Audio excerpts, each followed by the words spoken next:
family and with their pets, and I think we can get started. I'm calling us to order on Wednesday, June 10th, 2020. This is the Metropolitan Council meeting, and as usual, I'm going to go through the protocol for our virtual meeting, which we all know so well. I will say, although the governor, and I was just watching him on YouTube, is announcing a special session to more opening of our economy, I think Met Council has had as a policy or as an expectation that although there's less restrictions, we're going to continue to maintain telecommuting when we can. So I would expect us to continue to have virtual meetings until at least Labor Day, and then we'll kind of reassess. But I think we've kind of made a decision to keep virtual, and we're getting so good at it. I'm looking forward to seeing everybody in person, but I like seeing you on the screen as well. We're conducting the meeting under Minnesota Statutes Section 13D.021, and the public can make comments and participate through streaming. That public.info@metc.state.mn.us is on the posting for the agenda, so I won't have to repeat it. It's there. That was a recommendation from our last meeting, so I appreciate it. We're going to continue to do our actions by roll calls, and the first roll call will be to ensure we have a quorum. So we can start right now, and I see Liz, little box there. So Liz, call the roll. Okay. Barber.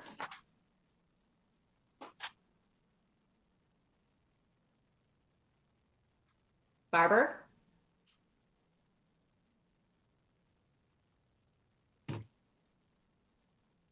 Chambliss. Here. Cummings. Here. Ferguson. Here. Fredson. Here. Gonzalez. Here. Johnson. Here. Lee. Here. Lilligren. Here. Lindstrom. Here. Musset. Here. Sterner. Here. Vento. Here. Wolf. Here. Zurin.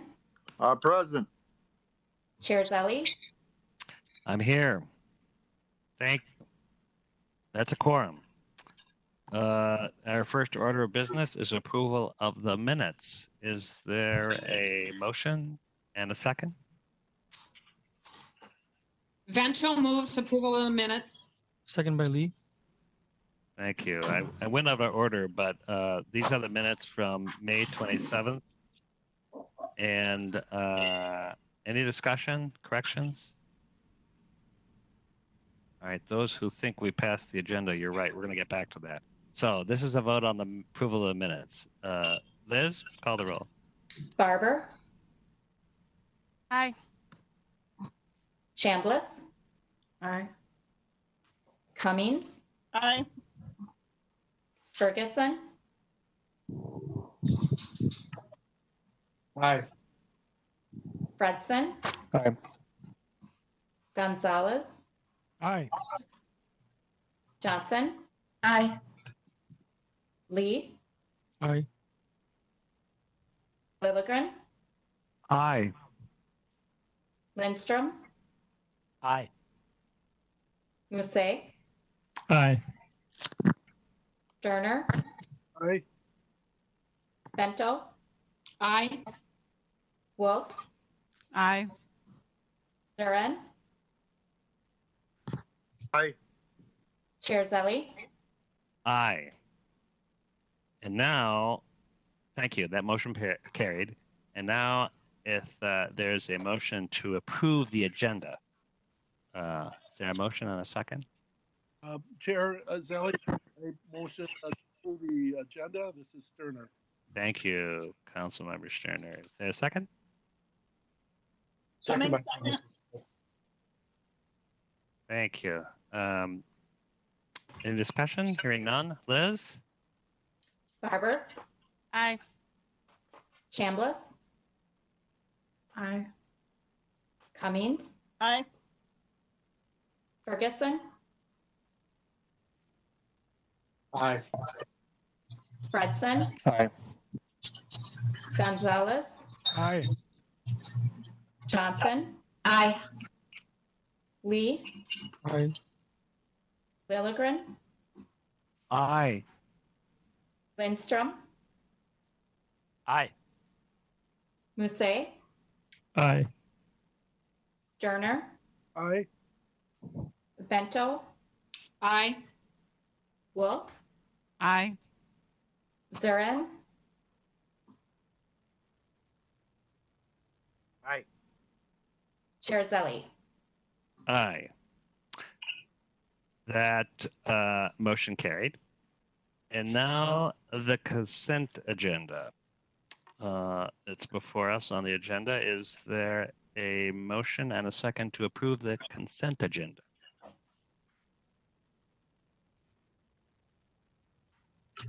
Johnson moves. Thank you. Second by Barber. Second by Barbara. Thank you. Any discussion? Hearing none. Liz? Barber, Aye. Chambliss, Cummings, Aye. Ferguson, Aye. Fredson, Aye. Gonzalez, Aye. Johnson, Aye. Lee, Aye. Lilligren, Aye. Lindstrom, Aye. Musse, Aye. Sterner, Aye. Vento, Aye. Wolf, Aye. Zurin,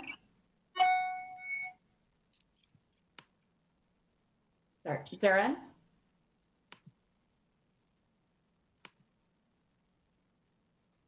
Chair Aye. Zelli. Oh, thanks. And I Chair heard- Zelli. I heard Councilman Zero and I, and Zelli, aye. Thank you. The consent agenda is carried. Now, the reports of standing committees. We have no reports from the Community Development Committee. There are no reports from the Environment Committee. We do have a report from the Management Committee. So, Councilmember Ferguson. Thank you, Mr. Chair. We have one business item that was not on the consent agenda, and that is for a change in our micro purchase program. A micro purchase is a low dollar purchase that does not require a competitive process. The only requirement to use is to use good business judgment and not splitting up purchases to get under the threshold.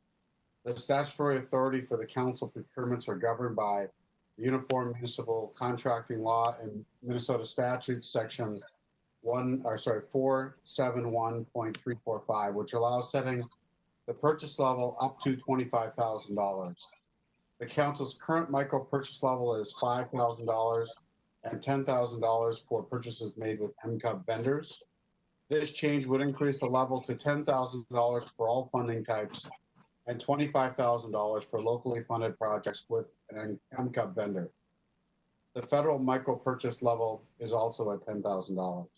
The council receives a lot of federal funding, so it cannot be greater than that value. However, we do have flexibility to increase it to $25,000 for locally funded projects. Some benefits to increasing the micro purchase threshold would be to streamline the procurement process by reducing the need to solicit competitive price quotations as long as the price is reasonable. Expedite completion of lower dollar purchases by not needing to collect competitive quotes, thereby minimizing the administrative burden and cost.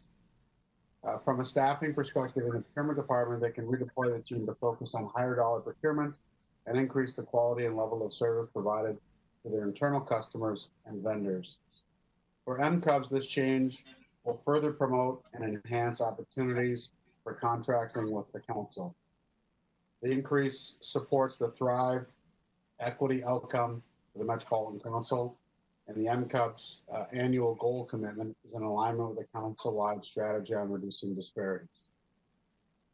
This is a policy I think that we've talked about in the past. It's an important piece. A lot of our peer agencies have similar programs, and I know working with a lot of minority owned businesses, it is a very, very valuable tool in getting more purchases out into women-owned and minority-owned and veteran-owned businesses. So this is a great change for for us at the council, and I think it will help us achieve some of the goals that we are setting out to achieve. So with that, Mr. Chair, the proposed action is that we approve business item 2020-152 to increase the threshold for micro purchases for all funding types from 5,000 to 10,000, and increase the threshold for purchases for locally funded purchases for the Metropolitan Council underutilized business program from 10,000 to 25,000. And that the Metropolitan Council direct council staff to make appropriate modifications to policy procurement section number 3-4-3 and policy of inclusion for disadvantaged business enterprises and the Metropolitan Council underutilized business program section 3-4-6, and make corresponding modifications to the council's Met Council's MCUP program procedures and the procurement procedures for contracting requirements. Right, thank you, Chris. Is there a second? Coming second. Thank you, Molly. I have to say this is a great step, and it seems like maybe a baby step, but these all add up. And in my experience at the Department of Transportation, we did actually quite a bit with more smaller contracts, but ones that could be targeted and help develop more robust EVs in the future. And sometimes with maintenance contracts, sometimes with others. And I think this is really a great that we are keeping our eye on the ball and sometimes not losing the details. Any other discussion, thoughts? Mr. Chair, Johnson. thank you for those comments. I agree with them. And I would also like to thank Chair Ferguson, as leading the management committee. We had a meeting today and we are pushing to expand and, make systematic changes where we can to encourage more business with people of color, specifically African-American community, disadvantaged community. And I think we had a really robust discussion today with our staff around that. So hopefully we'll be seeing more, and we'll be, working to increase and do business with community and, bring forward more economic opportunity. Thank you, Councilmember Johnson. And yes, there's I'm looking forward to the actions that we are looking forward to, like what can we do now? So that's a good example. Any other discussion, questions? All right, hearing none, Liz, call the roll. Barber, Aye. Chambliss, Aye. Cummings, Aye. Ferguson, Aye. Fredson, Aye. Gonzalez, Aye. Johnson, Aye. Lee, Aye. Lilligren, Aye. Lindstrom, Aye. Musset,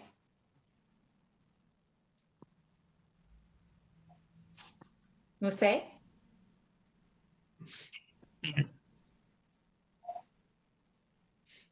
you hear me? Sterner. Oh, now I can. Aye. Thank you.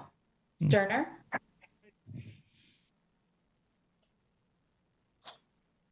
Sterner, Aye. thank you. Bento, Aye. Wolf, Aye. Zurin, Aye. Chair Zelli. Aye. Thank you. That motion carried. The Transportation Committee has reports that were on the consent agenda, which brings us to other business. First two information items. One first is on solar gardens, and I think Sarah Smith is with us. So, Sarah, welcome. I'm trying to see you and see if you can make this presentation. Hello, I'm Sarah Smith, the Sustainability Manager of Environmental Services, and I have a few slides I think Greg is going to get up on the screen for everyone.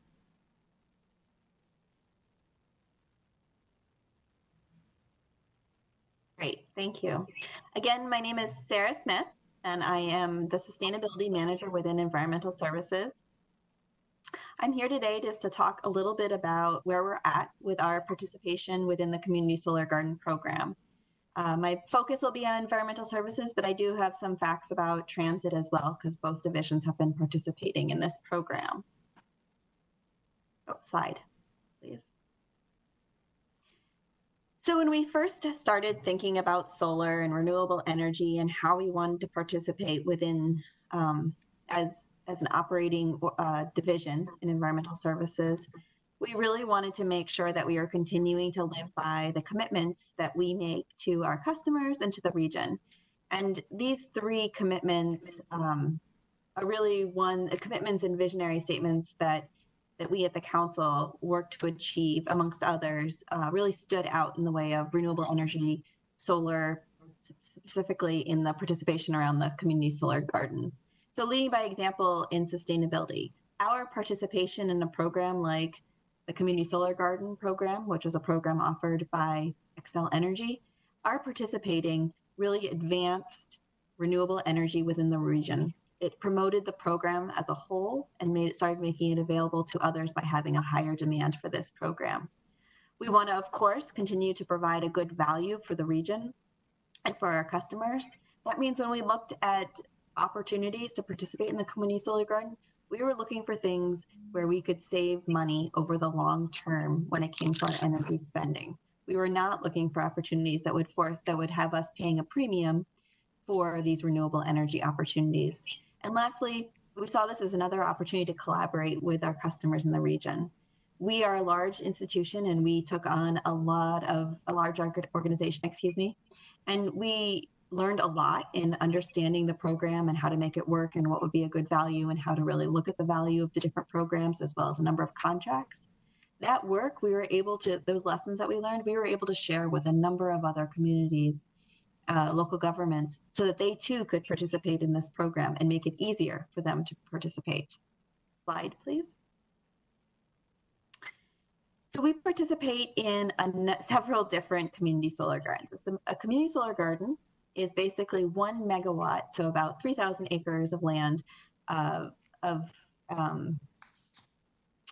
solar panels. And we have some solar gardens in which we are participating in that are actually on council property at wastewater treatment plants, and then some that are in other areas of the region. The sites that we have solar gardens sited at the wastewater treatment plants are at Blue Lake, Empire, and on the Seneca Ash landfill. At those sites, ES participates as a customer, as does our subscriber, as does transit. And the remaining subscription spaces available were made available to local governments. That was something that we put as a contingency in our contracts with the community solar garden owners, is that if we subscribed and we built those gardens on our property, we wanted the other subscriptions to be filled by other local governments. As you can see, about 17.5 megawatts or 79 other gardens are in other parts of the region. And this map just tries to show where the density of the solar gardens are located, for which ES is participating in subscriptions. And some of these are the same gardens that transit is also participating in. Slide, please. This table gives you some idea of the financial savings that we predict and that we are already seeing with subscription to these gardens.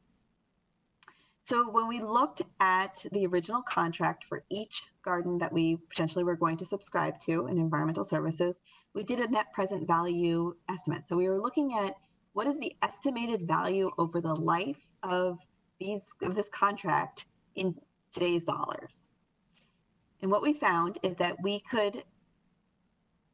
would be able to get about a $5 million savings in electrical purchases by participating in these community solar garden contracts.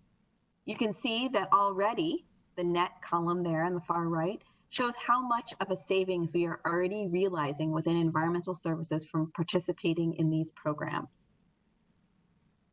Transit, who is also participating in a number of community solar garden program contracts, has seen about $180,000 savings in these same 3 years, 2017 through 2019. Slide, please. And this last slide is really just to show you how the program works. Many of you are likely familiar with it, but just in case you're not, there are 3 main parties that participate in a community solar garden program. There's Xcel Energy, which is the utility which is offering the program. There's us, the Metropolitan Council, which is a customer of Xcel Energy. So you need to be a customer of Xcel Energy in order to participate. And then there is a solar garden owner. And the solar garden owner builds a solar garden up to 1 megawatt, and then they provide subscriptions to the customers of Xcel, those that want to subscribe to a garden, and there have to be at least 5 different subscribers, so 5 different Xcel customers, and each subscriber can have no more than 20% of a garden. We pay as the customer of Xcel and now a customer of the solar garden owner. We pay an invoice for the amount of solar energy that is produced at that site based on the percentage of the garden in which we are subscribing. That same percentage and that price is negotiated through a contract. That same amount of solar production is then shared, and our percentage of it is then shared with Xcel Energy. Xcel Energy takes that value and applies a credit to our bills. So the bills that we get for our energy usage from Xcel Energy has not only the energy that we're using at our facilities as a cost to us, but also has a credit applied based on the amount of solar production equivalent to what we are subscribing to in these gardens. So it forms this kind of triangle. And what we're seeing is the credit from Xcel has been greater than the overall cost that we're paying the solar owners for subscribing in their gardens. And that's how we're getting that savings overall. Slide, please. This has been a pretty exciting program. It's taken a lot of work with many different departments within the council, procurement, our Office of General Counsel, really understanding the different contracts and what it is that we are agreeing to. And these are 20-year, 25-year contracts, so they're over the long term. But I am pleased to say that, as I said, that the expected value of these, we are already starting to realize that value. And that value during a time, especially when we're looking closely at our budgets, this is just one way that we are able to make sure that we are maximizing our efficiency and how we purchase our energy, but then also supporting and advancing renewable energy, which leads to lower carbon emissions in the region. And with that, I am complete with my presentation. I'm happy to take any questions. Thank you, Sarah. This is really great, and I'm so glad you could present this basic arithmetic, which is kind of a win-win. I mean, we're not only doing the right thing, we're actually saving money, which is always the right thing. But, and I know I probably asked you this before, but because my mind is so cluttered up, probably not remember. But Met Council owns a lot of land and a lot of buildings. Have we ever explored being a project sponsor, a developer, or a co-developer, or being a joint partner with a community group that would build a solar garden on our land, so we could help actually advance this? We could be not only a customer but a semi-owner. Thank you, Chair. Yes, so we have one of the first places we looked was on our property. And with our wastewater treatment plants, we have lots of buffer land, as you know, and we like to have uses for that land that minimizes people traffic on them, because their buffer for a reason from our wastewater treatment plants. And we do have the community solar gardens on our property at a couple of plants, and we have one behind the meter. So we have a site at our Blue Lake wastewater treatment plant where we actually have a solar garden or a solar installation that is connected to our facility. We don't in environmental services currently have any solar panels installed on rooftops, and that's more of a safety and construction concern because of all the work that we do at our wastewater treatment plants. The rooftop installations aren't always the best option for us. However, Transit does have a number of rooftop or at their bus stop stations they have some solar installations. There are a number of restrictions on how we participate in solar and so we are unable to have a solar installation and then sell that to anyone else. We have to either use it on our own property or go through the community solar garden program. And I suppose we could have selected to build a community solar garden program and operate it ourselves, but that's not our business. And so we found that it was more cost effective and better for the long term if we partnered with the private sector to construct these gardens, both the behind the meter form of them and as well as the community solar gardens. Part of it was there was a tax credit for a while that was available to the private sector for constructing solar. And by working with them, they were able to take advantage of the tax credit. And then we were able to then benefit from that by having a lower price for the project overall. Right. That's great news. Peter? Thank you, Mr. Chair. A great presentation, Sarah. And I have a couple questions. I'll rephrase it. One question and one thing that I wanted to let you and the council know that I've been thinking about, and it's kind of building off of the chair's comment a moment ago, and that is that the city of Edina piloted an approach a few years ago that Met Council may want to consider. And that is community solar gardens are great. Clearly, cost savings for the organization, great community leadership, and they're very good for many different people and organizations. One challenge, as you likely know, Sarah, for low-income individuals, community solar gardens, there is a barrier in that oftentimes when you are subscribing, they're asking for your credit score, which is a barrier for low-income individuals. So what City of Edina, as I mentioned, piloted this, City of Minneapolis, as well as MnDOT. Mr. Chair, you may recall this from a year or so ago on Ramp A in Minneapolis. Yeah, they have the carport, the elevated solar above the Ramp A garage. And in this case, there are anchor tenants or anchor subscribers, in this case, MnDOT and the City of Minneapolis, that subscribe to a good chunk of that community solar garden. And then the rest of it is open to low income subscribers. And the caveat is that there's no credit score requirement as part of this. MnDOT or the City of Minneapolis, or in this case, Met Council, would not own the community solar garden. You would partner with a solar developer. Cooperative Energy Futures is the developer that these other entities have partnered with. So they build it, they own it, they find the subscribers, these local governments then serve as anchor subscribers. It would be really intriguing to look at this approach for our facilities. And I'm particularly intrigued because those on the Community Development Committee will recall that just in the last month or so, we approved a 1.6 or reapproved a $1.6 million livable community grant for the training center in North Minneapolis for renewable energy training center.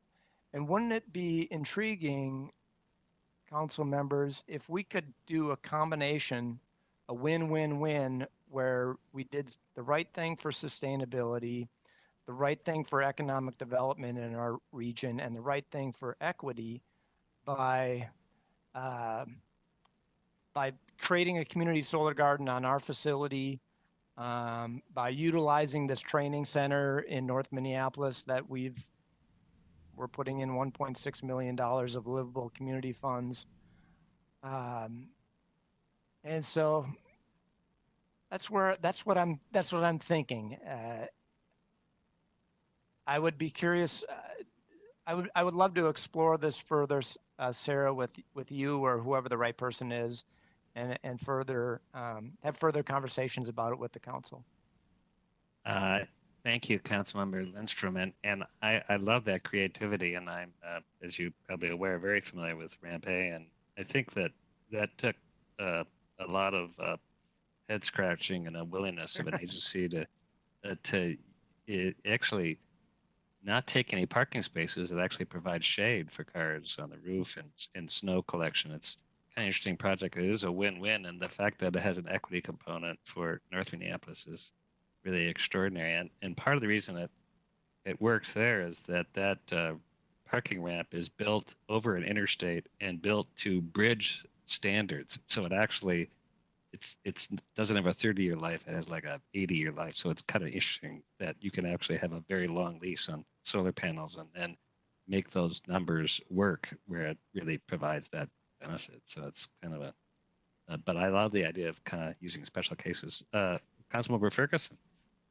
Mr. Chair, one other group I would just suggest that we make sure we include is Xcel Energy. I know in some different environments, they are rolling out or in the process of rolling out some new programs that just council-wide we should be thinking about around where they'll provide grant funding for us to look at other areas where we can provide savings or looking to partner with us on some of these more creative programs.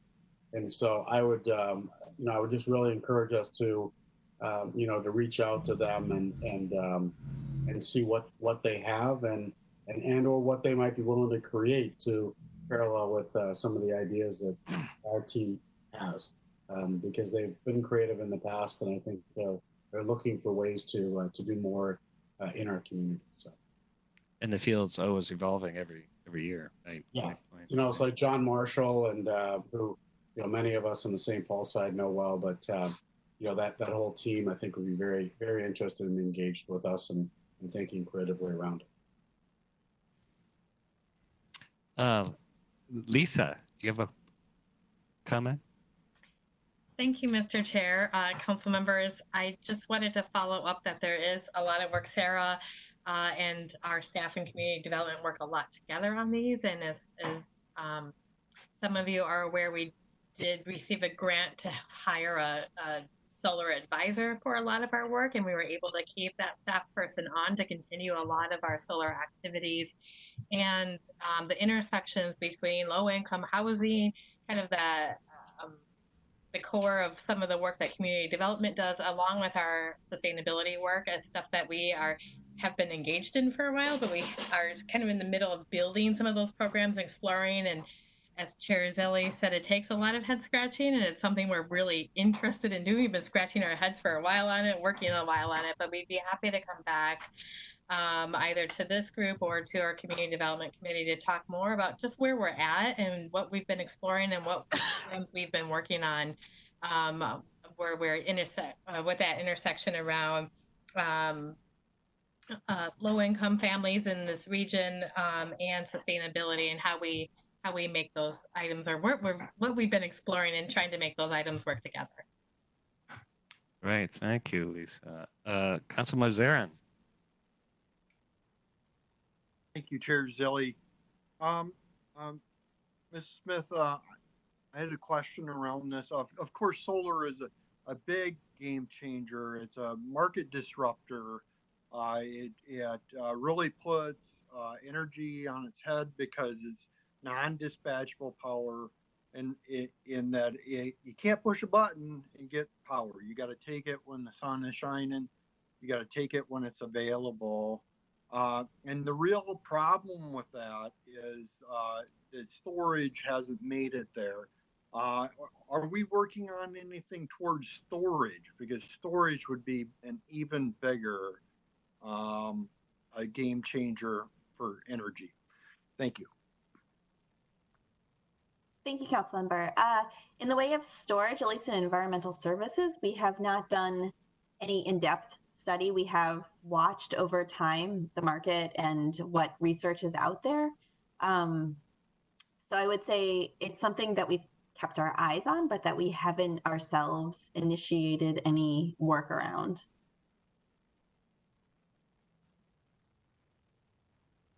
Any other questions? Oh, Deb. Thank you, Mr. Chair. Just a comment. You know, what we do at Met Council sometimes takes a while. There are long-term decisions and things like that to see results realized.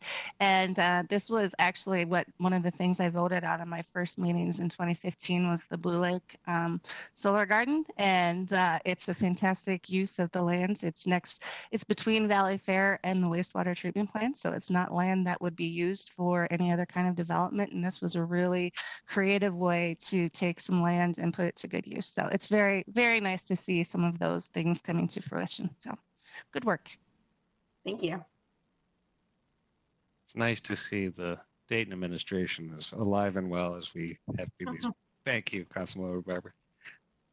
Any other questions, comments, thoughts? Peter? I just wanted to hammer home a point that Sarah made right at the start of her conversation through the Met Council. The Met Council led a community solar garden collaborative procurement effort. I mean, and it was right at the start of CSGs, community solar gardens. And so all of these cities were interested, but there were so many questions about entering into these 20, 25-year contracts. It was a huge deal, and it was way over the heads of small cities, coming from a small city. I can say that. It was way over the heads of a lot of us, and there was a million questions, and Met Council really took the lead with some other large entities in leading this effort, which, as Sarah mentioned, it was over 20 local governments that came together and subscribed to something like 30 megawatts of solar, which is a ginormous amount. And so that's just a comment, but a question I have for Sarah. You mentioned 79 gardens that were subscribed to, and my experience is you subscribe to a garden, and oftentimes that the developer of the garden then sells it off to a different owner who then can sell it off to a different owner. That these things have sometimes a rapid churn, and it can be challenging to kind of keep track of this, because each time there's churn, there's a whole set of big contracts that come with it. Has that been your experience, Sarah, and about just managing all of these 79 different subscriptions? Councilmember, yes, thank you. Definitely. That's definitely been our experience. Part of getting into solar early is that we've also learned that there's not only the transfer of ownership once it's developed, but there's generally a company that will come in and do the financial negotiations, and then they'll sell it to somebody who's going to do the construction of it, and then they might sell it again to somebody who's going to own and operate it, and then depending on the economics of each of those companies, they may or may not sell it again, and then they often put it into limited liability corporations.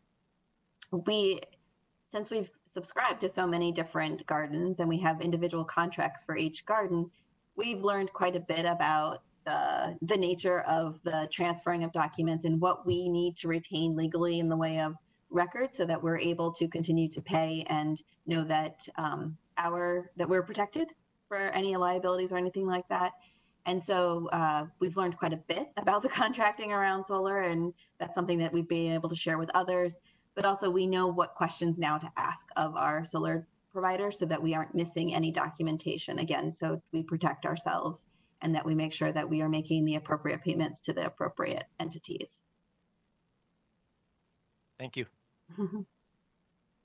Great. Any other comments? We got a comment from Francisco Gonzalez, council member, about the Minneapolis Public Schools is reshaping its structure, creatively addressing budget issues as well as school consolidation. And when you think about their priorities, advancing STEM promotion and with students' community engagement, this might be an opportunity for us to work collaboratively with them. So just want to make sure that's read for the record.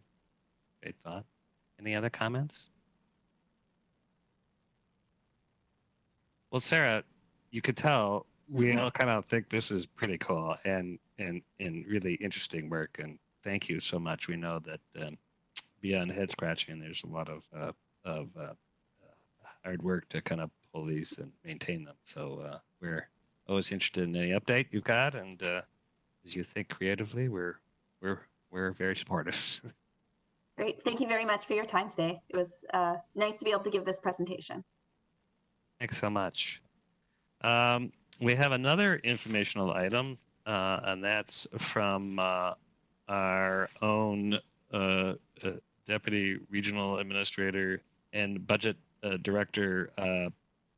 Well, not Budget Director, but she's the one we turn to for budgets. Mary Bogey. Mary has sent out a little PowerPoint, but I think the important thing to kind of address this budget issue now, even though we'll talk about the calendar, is that we're thinking about our commitments. We're thinking about as the economy wakes up, our transit system, all the new equity initiatives we're thinking about. I mean, it's all very interesting, except in the background of significant budget woes, and often I get asked, what are they? How significant they are? So this is, I think, an opportunity for us to kind of at least set the table at a very high level. And I asked kind of Mary to kind of give us a little refresher and kind of a little bit of put a point, a couple of data points out there so we can kind of get an idea of what we're looking at over the next year, and actually many years, but in particular as we go into another special session next month. It's really bonding, but of course, everybody needs to, the legislature in the state and us as a regional government need to balance our budgets, right? So that really very rosy introduction, Mary, how bad is it?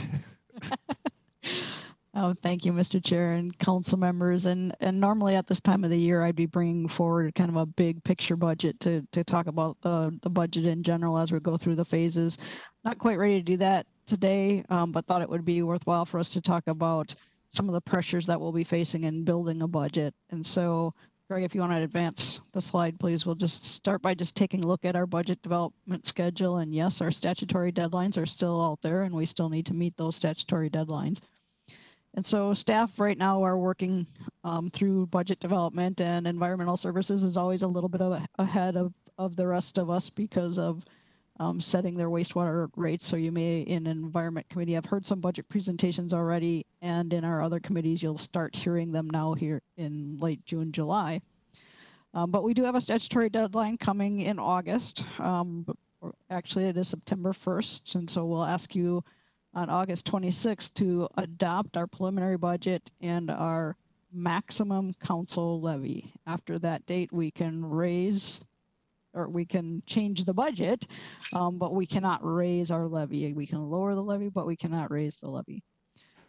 So you'll hear a presentation on August 12th, and then on August 26th, we'll ask you to adopt that preliminary budget and maximum levy. And then we'll go through to present you our capital program. And then finally on December 9th, we'll adopt our final budget and levies. I do suspect where we're sitting today that we will have some change between our preliminary budget and what we finally adopt in October as we progress through the months of 2020 here and have more information available to us in building our budget. So Greg, if you'll advance again. So I just wanted to give you a heads up on a number of the pressures that we'll be facing in our budget. This is by no means an exhaustive list of pressures, but probably the ones that are most challenging for us right now as we begin to build our budget. So first I wanted us to look at what our situation in terms of transit funding was pre-COVID. Our transportation program was facing some significant fiscal funding cliff, and that's listed on the top of the chart there. So we had one-time funding for Metro Mobility, and that's coming to an end in the future. Our Metro Mobility and our rail systems both are dependent on state appropriation, whereas our bus system is almost totally focused on our motor vehicle sales tax beyond fares, of course. So, and our current 2020 budget uses significant reserves, about 35 million, to get us through to that state fiscal year 2022. Just a reminder, when I talk about fiscal funding cliff, I'm talking about state fiscal years. When I talk about our budget, we're talking about calendar years, and those cross over each other. So taking a look at our COVID impacts, first and foremost, the motor vehicle sales tax forecast loss was pretty large for us in state fiscal year 2020, which ended June 30th of this year, 36.5 million, and then state fiscal year 2021, 50.8 million. So if we're looking at that on a calendar year basis, take that 36 million, cut in half the 50 million, and so we're looking at a pretty significant loss all in calendar year 2020 to cover. So about 62 million of that state fiscal year 20, state fiscal year 21 revenue loss is going to hit us here in calendar year 2020. Our ridership and fare revenues are also pretty significant. We're down about 75% across all of our transit modes. We budgeted $111 million for calendar year 2020. So again, if I take both the funding side in terms of state appropriation, motor vehicle forecast, as well as ridership, pretty significant loss just in 2020, and then as we move into developing our 2021 budget. The challenge we have is that our future ridership assumptions are really dependent on how the pandemic progresses, how the governor turns the dial on reopening, and then how businesses respond to that in opening their own office spaces versus continuing to have staff telework. And we know those things are all connected, and yet at the same time, we have individuals making those decisions that we don't have as much control over. And that's why I say when we adopt our preliminary budget, we're going to learn a lot through these fall months. By the time we get to adopting our final budget, we'll be updating our assumptions in terms of that recovery of ridership. Federal CARES Act will help us out with these revenue losses, $214 million coming to the council. But just as we consider just the revenue side of this equation, we know that the CARES Act funding will draw significantly in 2020, but the impact's going to linger well into 2021. And we do have some expense side costs as well. So Greg, if you'll go to the next slide. On this next slide here, we talk about state budget pressures as well. The state has a $2.4 billion deficit over state fiscal year 2020 and 2021. In response, Minnesota Management and Budget has asked us to look at 5% general fund reduction scenarios. So that will impact both our park system as well as our transportation system. Remember I said that Metro Mobility and the rail system get state appropriation funds, whereas the bus system is mostly reliant on motor vehicle sales tax. So that's not a given yet. Of course, they need to go through that exercise of looking at that 5% reduction. But on top of an earlier request we got directly from the legislature to look at a 10% reduction scenario, we do expect that we'll have some pressures coming from the state on a general fund reduction as well.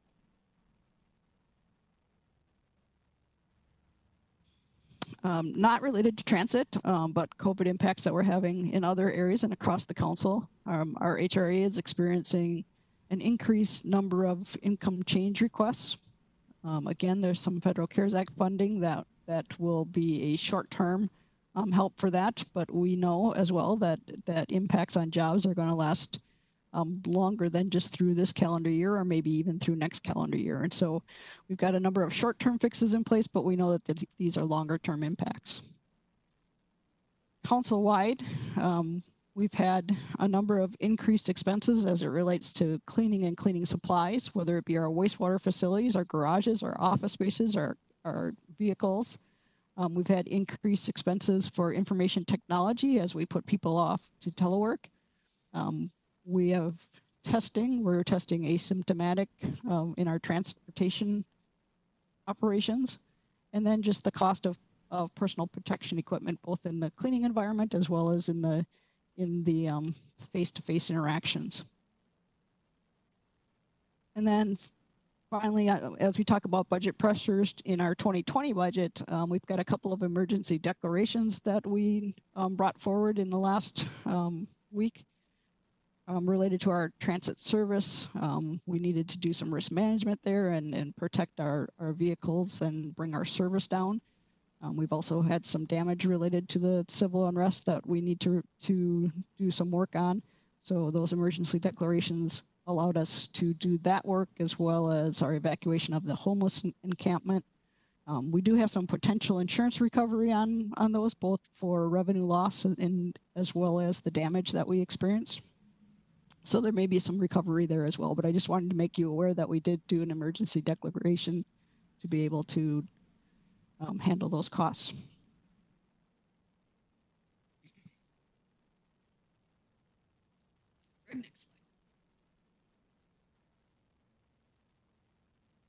Next slide, Greg. I just wanted to end with a look at our preliminary thought process as it relates to our levy. Clearly, our levy is not the answer to our budget pressures. And that's particularly because we are limited in what we can levy for. And so as we look at our non-debt service levies, we're limited by statute to the increase in the implicit price deflator. That's a rate of government inflation. That's been around 2%. That's what it was the first quarter. That may change here before we get to the preliminary budget, but right now I'm using a 2% assumption of what that implicit price deflator will be. Our levy strategy has been always to, of course, meet our debt service requirements, but also to hold the levy to a 2% while maximizing our general purpose and livable communities levies. This year, in discussion with the regional administrator and the chair, we talked about trying to keep that to a 0% increase. I do believe we can do that while still maximizing the general purpose levy, as well as a livable communities demonstration account. I wanted to stay with the increasing those to their levy limit. One, because general purposes levy is our most flexible funding we have here at the council. It can be used for anything that's within the mission of the council. So we typically use that to fund our CD, our community development operations, as it doesn't have another funding source. We also have a $1 million statutory transfer to a local housing incentive, and then we've used it for one-time targeted initiatives of the council. So expect there will be some funding in the general purpose levy for those target initiatives as well. Livable Communities Demonstration Account, maxing that as well. I expect that we might additional requests for that funding as we recover from the incidents in Minneapolis and St. Paul, and so I expect there might be a stronger desire for some of that funding. In terms of debt service, we haven't had a parks levy, but we did issue debt, and so that 1.8 million there is our expected debt service for that issue. And then because we didn't have the parks levy in the previous years, we had a higher transit levy than we might have needed, but chose to stay at that 2% so that we can level out our debt service in the future. And so I'm really comfortable bringing that levy down and still being able to maintain our debt service needs for our capital program for transit. So we'll talk about this more in the management committee, but I wanted to just kind of give a quick what my preliminary levy thoughts are and open it up to some questions from the council. Question?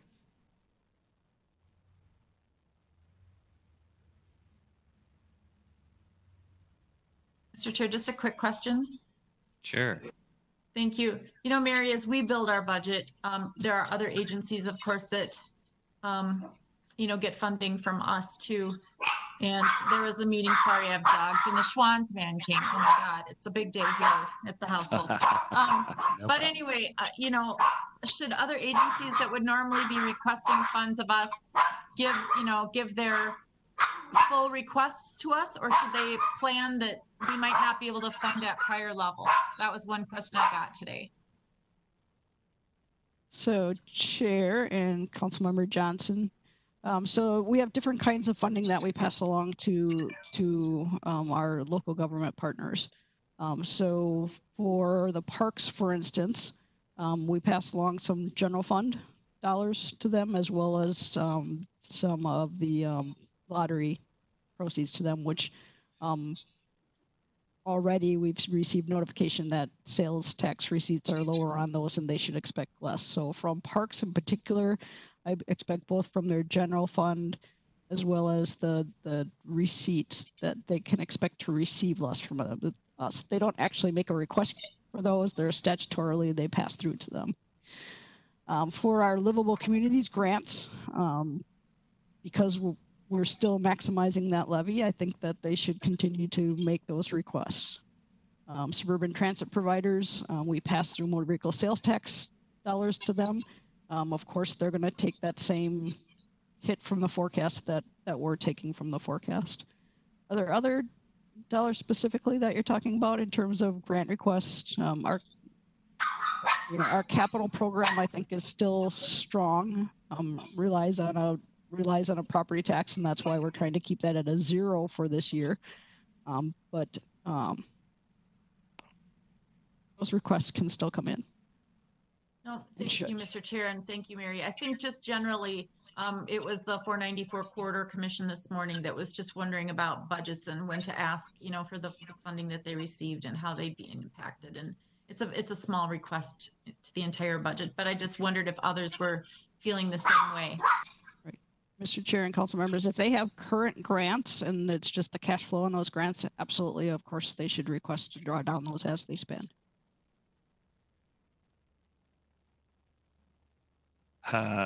Molly. Thank you, Chair. I can't remember what is the expectation from Commissioner Franz to give MMB updates, sort of wasn't he going to do some interim updates on expectations? He actually was just on the news conference, and in the past, I think what Mary is referring to is the Senate in particular asked all state agencies, but included us, to ask what a 10% across the board cut would look like. And Commissioner Franz responded on behalf of all state agencies, saying that that is not how the Waltz administration would like to approach it, and that we would be thinking more strategically when we had the full forecast. Now, the forecast came out, which was a roughly $2.5 billion deficit, but we have a rainy fund in reserves for the state general fund of roughly of that amount. So there is a question as to how much cuts there will be, how much that they will be dipping into the reserves, and that is one of the subjects of future special sessions, I imagine, as well as the other issues they want to address at the legislature. So I think that Commissioner France has asked state agencies to look at what a 5% reduction would look like. And so we have to, because not all our funding comes from state resources, and the biggest state resource being not the general fund, but motor vehicle sales tax. So I think that we will certainly have ongoing discussions, and certainly one of them is, since Metro Mobility is federally mandated, it's kind of like human services, which are federally mandated. Does that mean we also should be looking at a 5% cut? Because how do you do that? So I think those are guidances that we will want to be engaged with MMB to kind of get some better clarification. Thank you. Does that Mr. make Mary, do you Chair. want to add any of that? Yeah, I will add just a short bit to that. One of our arguments as well will be that we already took our hit in motor vehicle sales tax. So we took dramatically more than a 5% cut already. Exactly. So that'll be a good argument. The other issue I was going to bring up is the bonding bill, and the bonding bill, as you know, didn't get passed, and they're coming into special session, and they'll be dealing a lot with COVID and other things, and we're not sure if it'll get there here as well.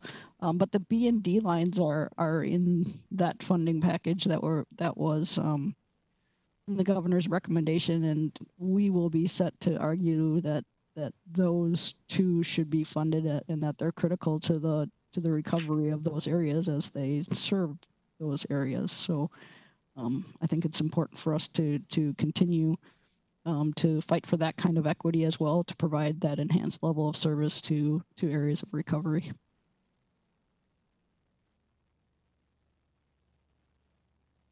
Any other budget questions? Well, stay tuned. Chambliss? Oh, I'm sorry. Riva, please. Oh, no problem. I just want to thank Mary for keeping us updated. And I expect we're going to be getting a lot more regular updates on the impacts to our budget in this cycle. Thank you, Riva. We will continue to try to be transparent as we're building the budget, where we have discretion and where the council wants us to put extra attention. I think it's important for us to have those discussions and talk about where we do have flexibility and talk about what things need to change to gain flexibility. Stay tuned. Well, Mary, thank you very much. I really appreciate that report, and knowing that Mary Bogey is truly multitasking on a number of roles, with Meredith on assignment and Mary filling in for a lot of those activities, as well as the budgeting process, as well as a number of other things, including our COVID team that is managing our operations. I want to just make a couple other comments. First, just filling in on what Mary referred to about the bonding bill. The legislature, the governor just last hour called a special session and to extend the emergency powers for 30 days. That will start on Friday. And the legislature, both Senate and House, are already, in town. Some are meeting a little bit distance. Most of it is still virtual. There was a meeting yesterday from the Senate Bonding Committee, where we got an opportunity in the heart off of Lake Street to kind of describe the critical nature of the B line in particular, but also the D line. And when we think about investments to rebuild community, we're really set up with really important access to jobs and to communities. So I think that hopefully that, and frankly, some of our administrative citations to rethink how we do fair invasion is really about how do we maintain a safe kind of atmosphere on our trains and buses. So that also could be kind of a poignant conversation going forward. But not to speak for Judge Shenton, but we don't expect all sides to be talking very fruitfully right now. So, don't hold your breath. This might go on later into the summer, and whatever action is coming, it's not happening quickly. Judy. Thank you, Mr. Chair. Did they mention anything about affordable housing bonding at all, since transportation and housing and all of that kind of go hand in hand for community? Well, and I think that my sense is that the Senate and the House aren't really speaking, and the governor is trying to set a tone today to bring people together. But in the aftermath of some kind of what was a pretty not congenial but aligned legislative session with COVID is now kind of drawn apart. So I don't know if any particular housing or any area has gotten a lot of attention, but absolutely, I think that's on everybody's radar. I wanted to mention a couple of things. One is the executive committee for the council has started meeting every month, just so you know, and I really appreciate my vice chair Molly Cummings, and as well as the committee chairs Deb Barber, Chris Ferguson, Robert Lilligren, and Peter Lindstrom, who are all here. And just I know that perhaps the executive committee has been part of Met Council in the past. I certainly think it's valuable as a coordinating effort of committee chairs to help vet and help share information. It is not a decision-making board. And it is not one that will act outside of the council. And also, I think it helps serve a purpose to make sure that we're not siloed in our committees, that we kind of make sure that we're acting as one council. And the other thing I'll say about the executive committee is that it really is there kind of as a subset of the council. So we will certainly want to share whatever is kind of discussed, and I will try to make a commitment to do that. And then I think seems like it was days ago. I think maybe it was yesterday. We met and really described and talked through this idea of a review of our Metro Transit policing policies, practices, and procedures, which is a very timely and very important to all of us. And I'd made a statement that we will start undertaking that review, and it's really important, I think, for us to both be really open to all the questions that many of you have asked, and that we will be getting from our advisory committees, our stakeholders, our communities, to make sure that we kind of get more transparency and certainly more maybe more ongoing reports. I'm looking at Chief Rizal here. Eddie, not necessarily this minute, but we will want to spend some time as we kind of really articulate what has been our practice, what is our numbers, and what should we be doing. And we're not the same entity as a city or a other institution or other unit of government like a park board. We don't contract with Minneapolis Police, but we have a relationship with a lot of different law enforcement. So we want to be thinking about this very thoughtfully. And I think everybody's ideas, including those of the, and I'm looking at Councilmember Gonzalez, the work from the Equity Advisory Committee. It's already come, and that's meeting next week, but it's already come up with some ideas, and we want to make sure we really take those seriously. And this review, Mary, because, Mary Bogey's not doing much. No, actually, Mary's doing everything. But really want to make sure this isn't just a Metro Transit review of itself. We love Metro Transit, but this is bigger and close, should be closer to us as council members. So Mary will be serving a role to coordinate this kind of review and make sure that we have both the staff capacity, but also we talked as executive committee about finding some outside consulting help to have that outside perspective and to make sure that we're not just thinking about our own ideas, but when we've made a commitment to be open and we made a commitment to have a more of a community-based review and understanding, that we're we're kind of being true to our word on that. So we want to take our time and do it thoughtfully, but we don't want to be studying something for years. So this is pretty timely, but it's also pretty fresh. And I know that there's a lot that you'll read about every day and commenting on, and we want to make sure that we're being responsive, that we're thoughtful. And the other thing is, and I think it came up in the executive committee, I thought it was just a great insight, is that we've had some pretty good conversations, and there have been hard conversations. These are painful times.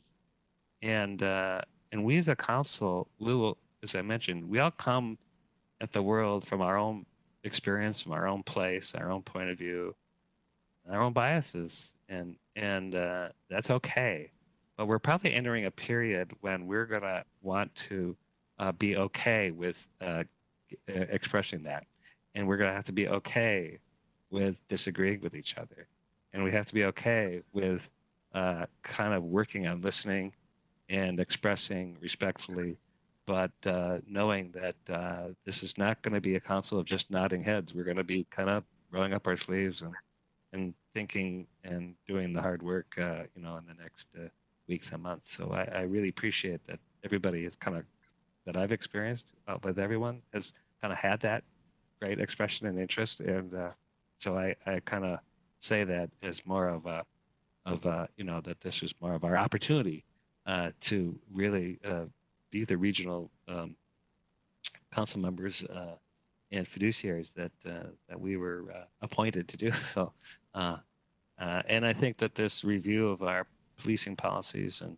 what that means, I think it's pretty open at this point. And so I want to just kind of tell you where that is. And as we kind of get that process kind of figured out a little bit, there'll be a place for all of us, including a lot of the questions that have been given. Peter gave a great long list, and we're digesting and getting answers.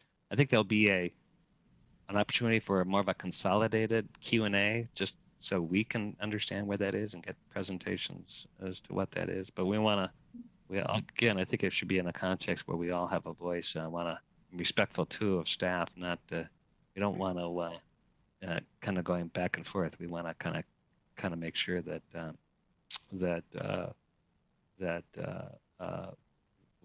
that we kind of do it openly together. And the other thing I think is it's often come up is not just the relationship our police force has with other law enforcement, what our police force should be or is, but also its role and how it reports and what's our role as council members. So I think that's also on the table. What is our role? What is our governance role? And when do we get involved? When do we not get involved? And how do we create that transparency and communication? And I think that's part of the review that we want to be thinking about is when we explore, what do we expect of ourselves? What do we want for ourselves? And have that also on the table to be, thoughtfully, put forward. And then we can, and in the absence of not defining what that is, we can kind of go all over the place, which some of it good, some of it might be counterproductive. So at least I think we want to give it a little space for that. So then two other quick things. See, I'm full of news.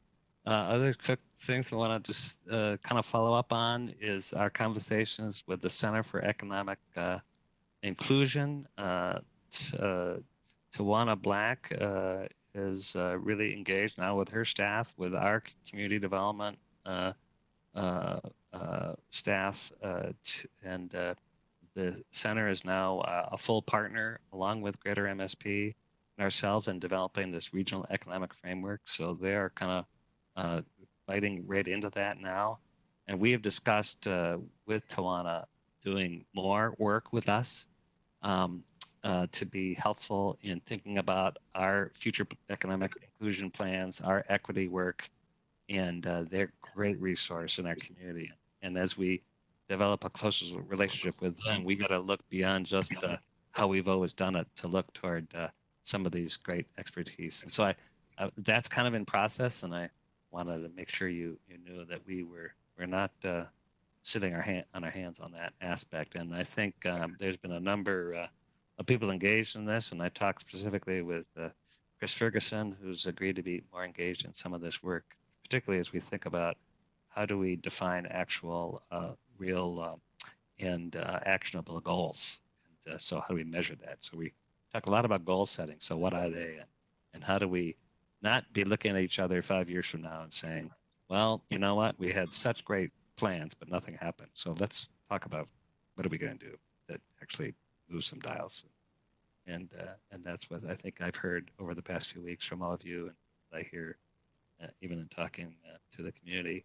The other just quick information bit I have is that it was in the news, and Councilmember Lilligren told me about it yesterday, that the Sheraton Hotel was not a good place. And then a few moments later, I got a text from the housing commissioner saying it's kind of disbanding, and I think that's happening as we speak. And not quite, it's going to be an ongoing issue, but a lot of those residents who were part of that hotel that are unsheltered are leaving the hotel. It's been in the news a little bit that had a relationship with the encampment at Hiawatha and 28th. And I love, Brooke, that you turn your video on so you could shake your head. So I know that we have transferred and evacuated about, was it 100 people? And well, we're continuing. They did not go to the Sheraton Hotel, just so everybody knows. We brought them to suburban hotels. We are continuing to care for those residents. So if somebody tells you, well, those are just people who wandered, that actually is not true. And so we just want you all to know that we are monitoring that situation carefully, and that there are troublemakers, and maybe some of them drifted from one to the next. That's entirely possible. But those that are most vulnerable, that we actually had their names, and we're not really disclosing that to some press that want to know actual people and where they live. We just want to protect privacy. So you can kind of hear that. And I don't know if Lisa or Brooke, you want to add anything to that, but I want everybody to know. Oh, Brooke, you're muted, so but you look great. Oh.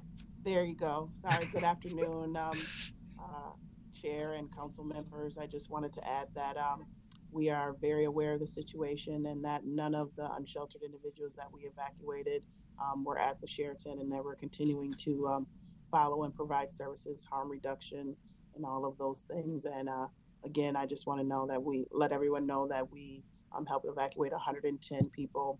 We used absolutely no force, no arrests, no trespasses were presented, and all of those individuals have follow-up not only with MTPD's HAT program, but as well as HRA. So we are doing our due diligence in serving that population like we promised and were sworn to do. That's a great, thank you, Brooke. And you know what? I mean, it's hard to say, it's hard to claim success in something so tragic and so difficult. So, but I really appreciate your great work, and it's something we should at least feel good about in the midst of everything that is difficult. So that's kind of what I've got. Is anybody else have some comments or reports? Councilmember Chandler. Yes, I don't have a report, but I would like to ask Mr. Frizzell. He looks like he might have just dropped off. No, he's here. Oh, okay, there you are. To speak for a few moments about the transit police and how you plan to support the region in the midst of the issues that we've been having with the protests and the different cities. Absolutely. Through the chair, Councilmember Sheblis, I just want to say that, first off, it's very heartfelt in the tragedy, which is Mr. Floyd. It's unexcusable. I watched it from the very first time the video came out, and I still have something deep inside of me that says everything about that was wrong.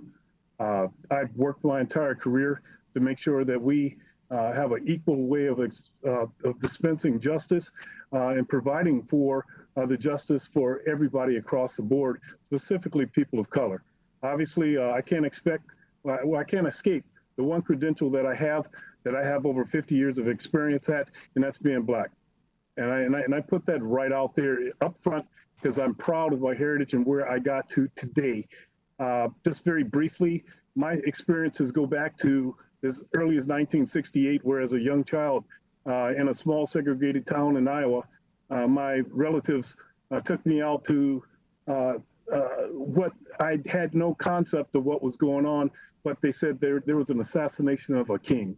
And I remember that as vividly as it was. So I watched my entire East Side community go up in flames. There's scars that are still there, that businesses never returned, homes were never rebuilt, and it's been a permanent scar on that city that to this day still is there. So as we relive that here through the region, those experiences all came back. And I wanted to make sure that my department, our department, represented the highest of values. I can't take full credit for where we are today because when we have Commissioner Harrington, his foresight and judgment and the way he structured this department before I took it over gave me a light years head start over all of the other departments where individuals are demanding that they pivot to new ways, or they're introducing 21st century policing, procedural justice, implicit bias training, the de-escalation, all those things were already in place here. We started an immediate scrub to make sure that all the officers that met, of course, all the post-mandated, but all those things I just mentioned, we have full compliance throughout the department already and are building upon that as we start to move towards my vision of making this a 21st century police department. I go right back to President Obama's commission in 2015 that laid out 6 pillars in which we would be able to go forth and do great things as police department in that under the premise of 21st century policing. And I'm happy to say those are part of my vision statement. That's been a part of the way we do business. I've had individual sessions that I personally taught for not only the rank and file, supervisory staff, and civilians, so they had a clear understanding of what that meant. That wasn't a knee-jerk reaction to the tragedy that's we're experiencing now, but we were doing back in September of 19 within my first 30 days of taking over the department. We've been very successful in embedding that, and it's interesting to note as we start to develop this department, we've gone a long way from being 45 officers over in Minnehaha in a garage, which was the transit police for many, many years, to now having well over 140 full-time officers, 50 part-time officers, and are the legitimate 3rd largest police department in the state. Well, my first mandate to them is to start acting like it. And that was to embrace the diversity that the Commissioner Harrington, when then chief, set up, which has a 49% diversity rate on the Metro Transit Police Department. People of color and women, we dominate across the region. So as people talk about they need to initiate culture change, we're building culture as we speak. And I'm proud to say that with your support and the leadership that we have available to us today, we get to build the police department of the future. And I get very excited thinking about it because the principles are already there. Every time I see a news special or International Association of Chiefs of Police or the Police Executive Research Forum or other think tanks involved in policing, I say we're ahead of the power curve, but I'm not spiking the football and I'm not saying that there isn't more to do. We now have to re-emphasize this. We have to show everyone that this is how we operate and where we want to go and build this department moving forward. Now, it's a short read, but if anyone really wants to look into the 21st Century Policing Executive Summary, it's just 12 pages and it spells out the pillars. And I think as you read through that, you will see that as we move forward, this is exactly the type of questions that America is asking other police departments today, and they're scrambling to try to catch up to the power curve when diversity and everything across the board has been there. Transparency, we've been working for the last 9 months, and I thank you all for you voting through our body-worn camera policy. That's one of the pillars. Technology. that provides for the transparency of what officers are doing out there and being able to not only tell their story, but to show the populace this is how we conduct our business with not only the safety of our passengers out there is something that we have to take into high consideration, but also prevent the vicarious liability associated with officers that are going unchecked. And through state statute, I do have the ability to move folks around and or remove those individuals without some of the hindrance that civil service provides over in another neighboring city. So I am very much aware if we're putting things in place, and you guys can tell me shut up at any time, but I get excited about this. We are putting together a place for early warning systems to identify officers that are obviously going off the grid and starting to act in such a way that we will all be responsible in a larger way. We want to make sure that we're providing for the safety and security of our vehicles because we were down a considerable amount of ridership. And if the two things that will keep them from coming back is perception of safety and or the actual fact that they don't feel safe. So we're out there right now. We're doing a lot of handshaking and smiling and welcoming folks back onto our transportation systems, thanking them because they are our heart blood. But at the same time, showing a diverse force that's out in the communities. And I'll have a later ask as we go through the review, which, by the way, I absolutely welcome with open arms. We can walk through every aspect of this police department and you can validate the things that I'm saying today. But I will admit that it's a little cumbersome in regards to community engagement. I gotta have that. I've never worked in a position that I wasn't able to reach out to faith-based leaders, community activists, either elected or self-elected.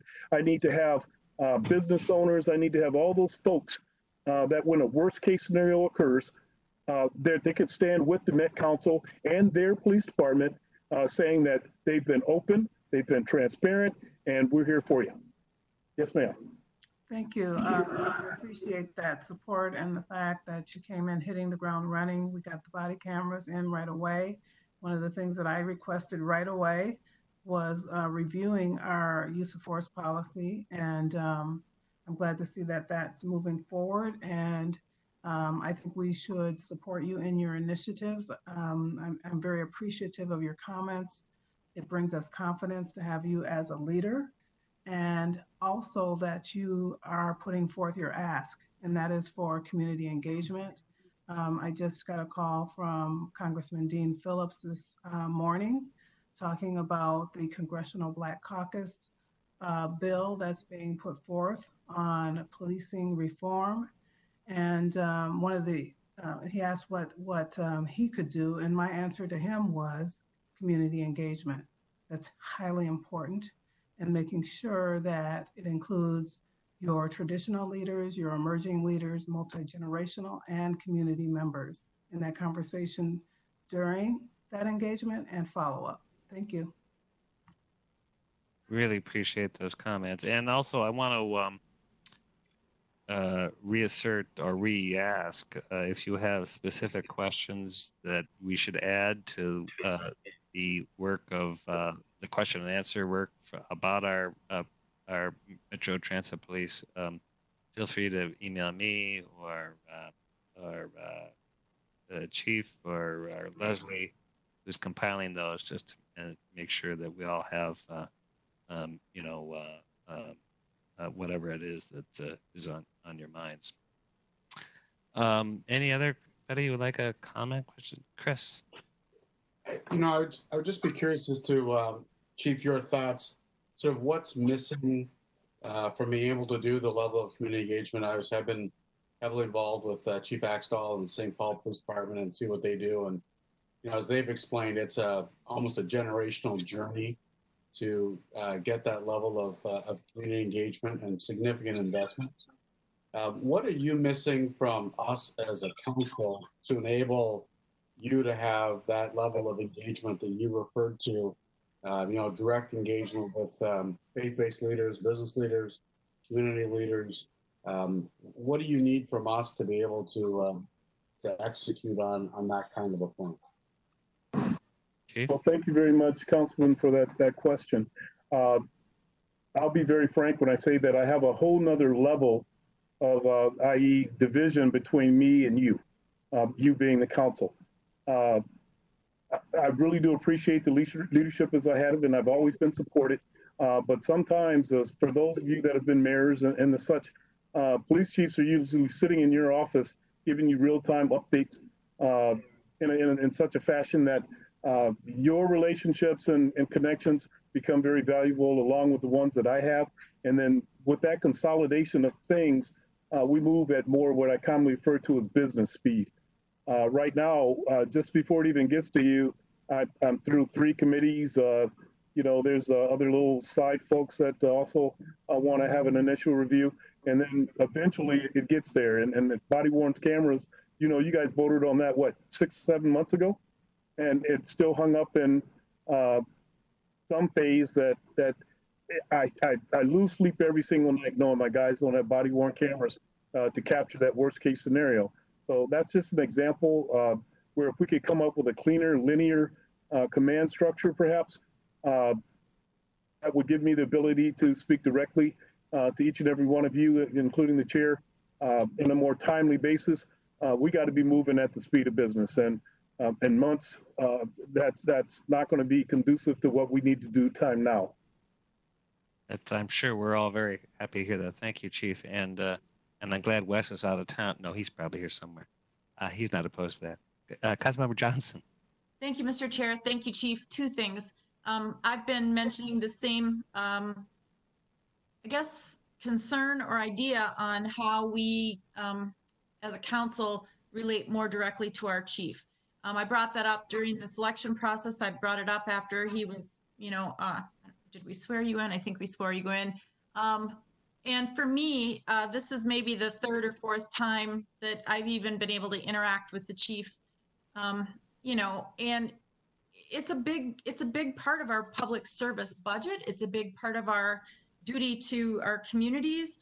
And so I would like to, if possible, just take a look at how that structure might be improved for better communication, chain of command, and transparency. Certainly, even as a former mayor, we work through our city manager to our department directors, and in those in most cities, your chief or your public safety director sits at that level. I think given the times that we're in, it deserves a hard look. And I would also say on a separate, so I would like to see that, and thank you, Chief, for that update, because had it not come on tonight's agenda kind of haphazardly by a council member request, which I'm grateful for, we wouldn't have gotten it, which also, to the point of our agenda, for something of this significance, it should be listed as an item on the agenda. We should have, through either the committee reports or a standing report from the chief, or in some manner, a way that it's pre-listed on an agenda, so that if community did want to tune into the meeting, they could do so knowing that, you know, that's a pretty significant item that we're getting a report out on tonight that you would not know by looking at our agenda. So it's not to criticize, but it's to work to be more transparent. And in a time when people are very focused on public safety and how people are moving forward with public safety, I think I'd like more transparency and connectivity to chief.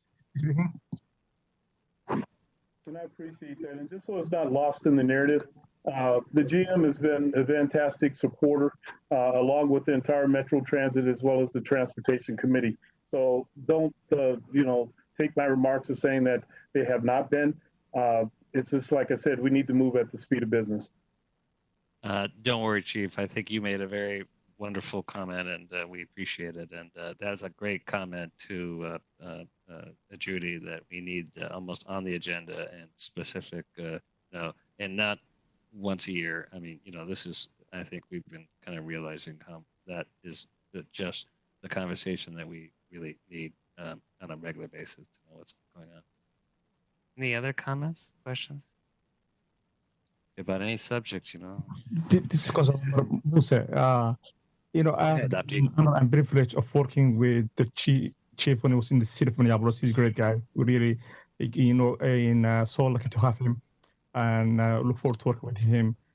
Politically, I think the situation is really tough right now for everyone, and it's a difficult time. And I think we should have a stand and say something publicly in regard of what the Met Council is doing to make sure that Black Lives Matter, to make sure that we also sever any ties that we have with MBD, and to make sure that we really have a clear stand and to send a signal to people of color and Black community that we care about them, that we really stand with them in this difficult time.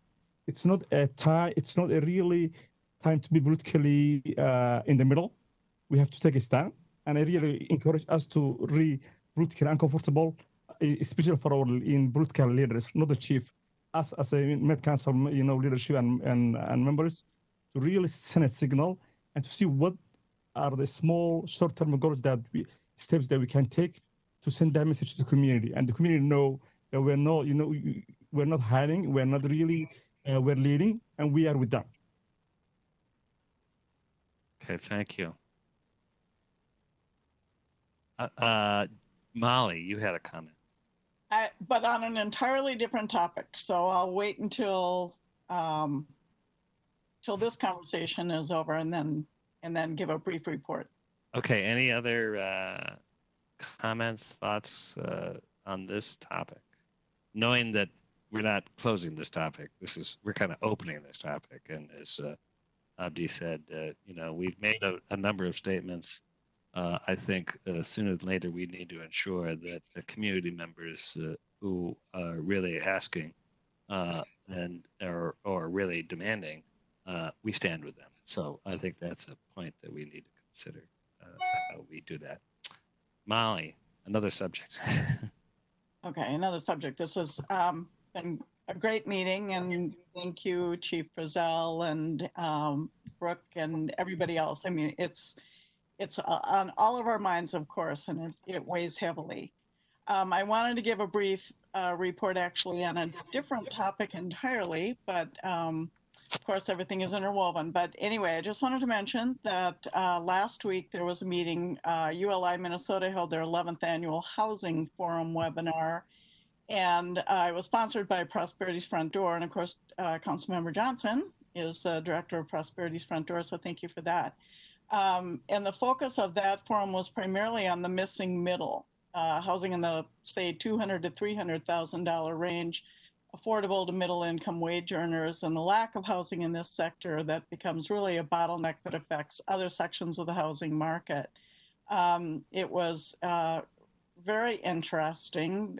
Some of the challenges that were brought up by developers and so forth are, of course, the price and availability of land, local government regulations and zoning, lack of density, cost of materials, availability of buyer financing, and the cost of capital and so forth, and possible solutions that might address this, because when we have these bottlenecks, we have seniors who are staying in their homes longer, and that leaves less housing for people to move into. And then when the missing middle is ready to move up, there aren't so many. The cost of ADUs has so many restrictions and regulations that is proving to be very challenging. Modular housing is almost as expensive to build offsite and bring in as it is to build on-site.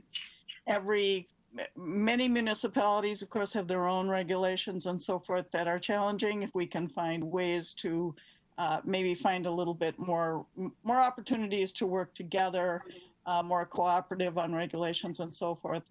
Other things that came up that could address some of the housing shortage, smaller lots, smaller homes.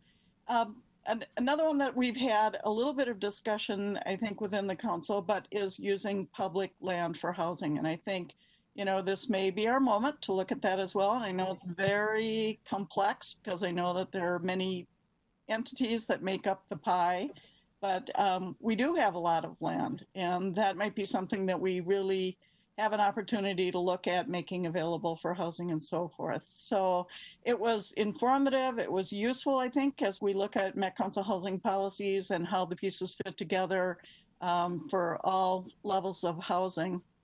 It was a great opportunity, and I appreciate having been in on that. Judy, did you have anything that you might want to add that I missed?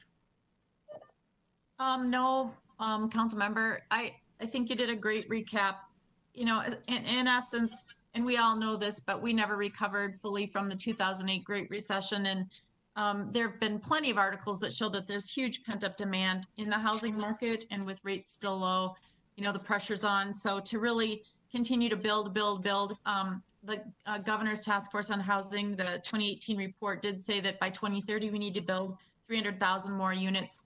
And, you know, we got about 10% of that last year, but it's very tenuous. And then, of course, affordability and availability across the spectrum. So it's a full court press, and we're going to need every kind of solution, I think, and every tool to make a big dent in this. And you know what? It's a system that was built long ago that doesn't serve everybody.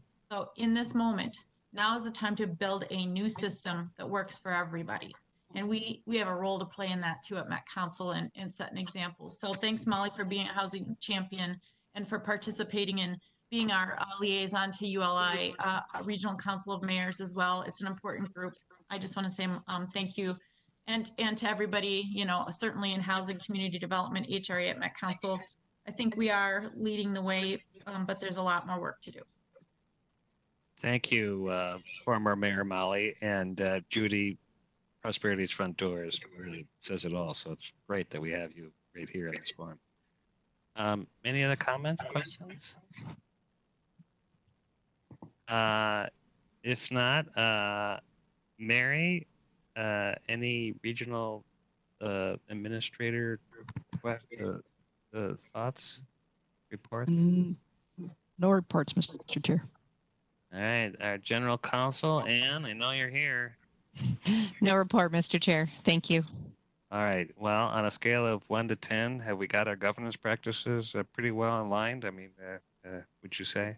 Always a 10. Well, isn't that nice? I want to end on that note. We're all 10s here. Thank you so much.